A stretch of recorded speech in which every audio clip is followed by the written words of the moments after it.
ప్రముఖ జ్యోతిష్యుడు వేణుస్వామి చేసే కామెంట్లు ఎప్పటికప్పుడు వైరల్ అవుతూ ఉంటాయి. సమంత నాగ చైతన్య విడిపోతారని గతంలో ఈయన వ్యాఖ్యలు చేయడంతో అవే నిజమయ్యాయి. అంతేకాకుండా మరికొంతమంది సెలబ్రిటీల జాతకాలు కూడా నిజమయ్యాయి.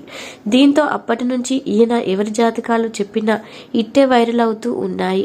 అయితే ఇదంతా పక్కన పెడితే తాజాగా మెగా డాటర్ నిహారిక జాతకం చెప్పి అందరినీ మరోసారి ఆశ్చర్యపరిచారు. అయితే ముందు తన జాతకం ఎలా ఉండబోతుందో అన్న విషయాన్ని వేణుస్వామి తెలిపినట్టు తెలిసింది. నిహారిక జీవితం శ్రీజలాగే మారుతుంది అన్నట్టుగా తెలిపాడంట.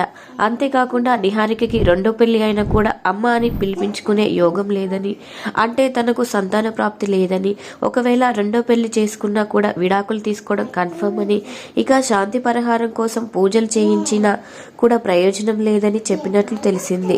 దీంతో ఈ విషయం ప్రస్తుతం టాలీవుడ్ ఇండస్ట్రీలో బాగా వైరల్ అవ్వడంతో ఈమె జాతకం ఇంత దరిద్రంగా ఉందా అంటూ కొంతమంది హేటర్స్ దారుణంగా కామెంట్లు చేస్తున్నారు. వీడియో నచ్చితే వీడియోకి లైక్ ఇవ్వండి. ఇలాంటి వీడియోస్ కోసం సబ్స్క్రైబ్ చేసుకోండి. Thank you.